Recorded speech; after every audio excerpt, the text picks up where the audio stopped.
Hi everyone, how's everybody doing today? I'm not doing any fancy intros today. I'm not doing anything too special because I'm just exhausted right now. I was sick for a few days and I'm just barely scrambling together to make this video.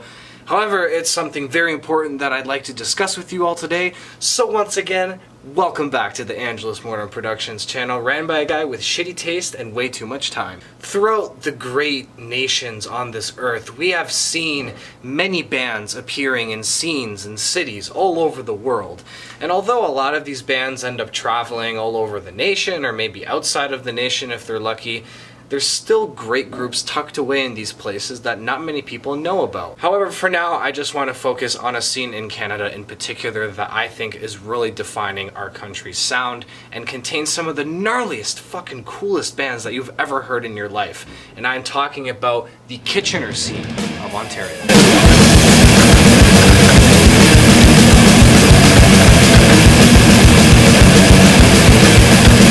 Ah, yes, Kitchener.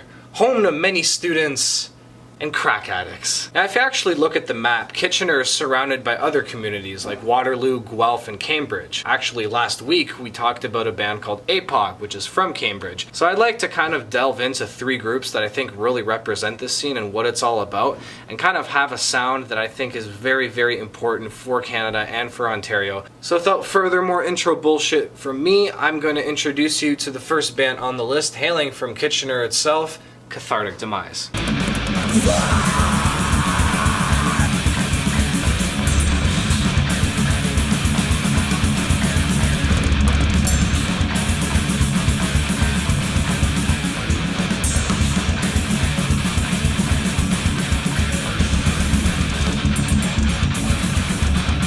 These boys have been around for about 3 years and consist of a lineup with Aaron Taylor on bass, Angus Pike on drums, Taylor Wrublewski on guitars, and Bennett Smith on guitars and vocals. And their sound can be best described as thrash, I guess? Yeah, it's really hard to put these guys in a box, but I'm gonna try to be thorough because they only have a 3-track EP, and that is this one. It is a self-titled Cathartic Demise, really cool art. So like I said, the Cathartic Demise EP contains 3 songs. The first track, Liberty, kind of takes its time. It pummels you with these thrash riffs that are also progressive. They feature some death metal flair as well. And then finally when the vocals come in, they have kind of this grunty, guttural quality to them, like an early Testament, Chuck Billy type of thing.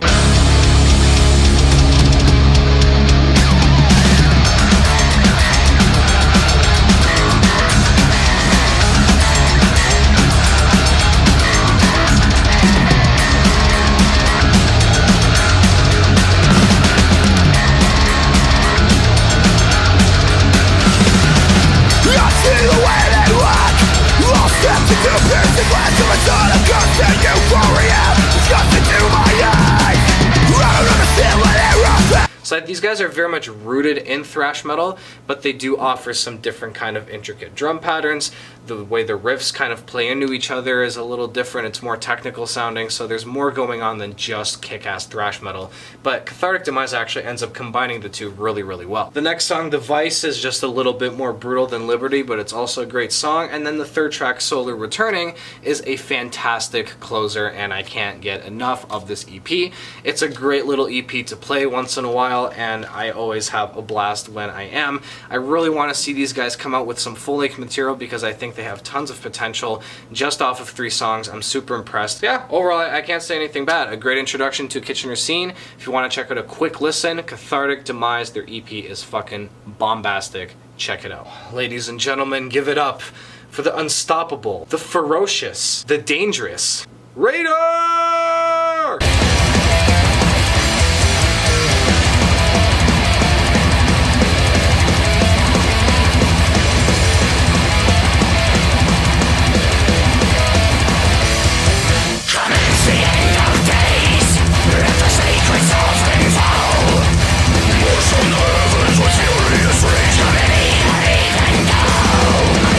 Finally get like to talk about Raider, oh yeah! Raider, just like Cathartic Demise, formed in 2017 and only have an EP and a full-length album under their belt. Their EP, Urge to Kill, came out in 2018 and was actually a pretty good start for the band. I remember back then they were kind of just playing shows all over Ontario, trying to tour with different bands, and overall I think the reception was really, really good. You're actually going to see that a lot of the members between these bands in this scene know each other a lot. I'll give you an example. Cathartic Demise from Invicta actually used to play guitars in Raider, and then when he left, Bennett Smith from Cathartic Demise played guitars, and now the band finally settled on Ira Lechtovara? I hope I'm pronouncing that right. But either way, Urge to Kill was a really good start, but then I was really curious where they would go with full-length material, and I was kind of expecting, you know, just a really good thrash metal album, but what we got was so much better than we could have expected. Yes, in May of this year, we received Guardian of the Fire. That is this album right here. This is the debut Raider full length, and this album is really, really good. No, like, it's really good. Like, dude, it's so good, you're not even gonna remember your mama's name.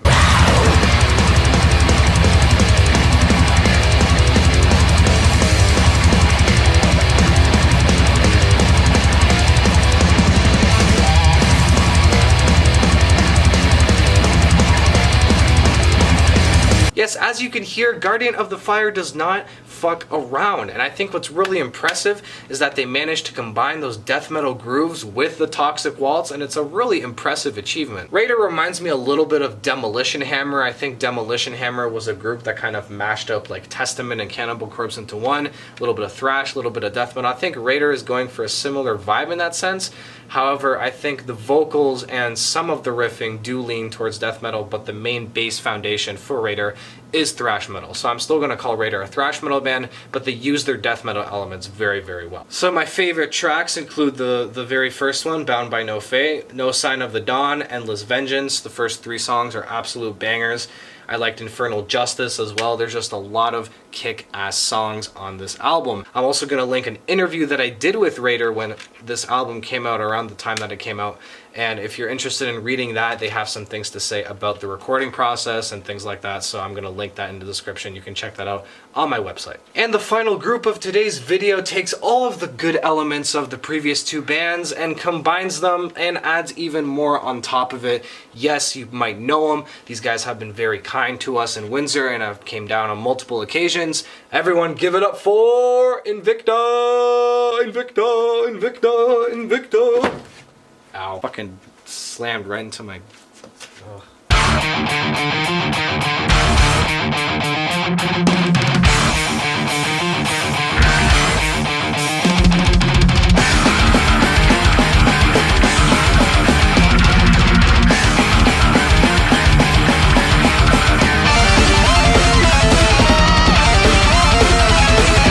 So once again, Invicta formed in 2017, and it consists of a lineup featuring Kyle Adisi on lead guitar and vocals, Sharif Hassainen on drums, Jonah Key on guitars, and Stephen Rowlands on bass. Now I think the cool thing about Invicta, before I even get into the music, is this lineup, because it's actually pretty impressive. We have some very talented musicians in this band. Like I mentioned before, Kyle used to play in APOC and he used to play in Raider. Sharif used to drum live for Canadian thrash metal legends Razor. Yeah, like the Razor. Razor. Stephen Rowlands plays in multiple different melodic death, melodic thrash metal type of bands, and Jonah Key also is in a few groups as well. So these guys are coming from a multitude of different backgrounds, including melodic metal and thrash metal. So what you get in Invicta is an accumulation of all these talents coming together in a really, really cool way.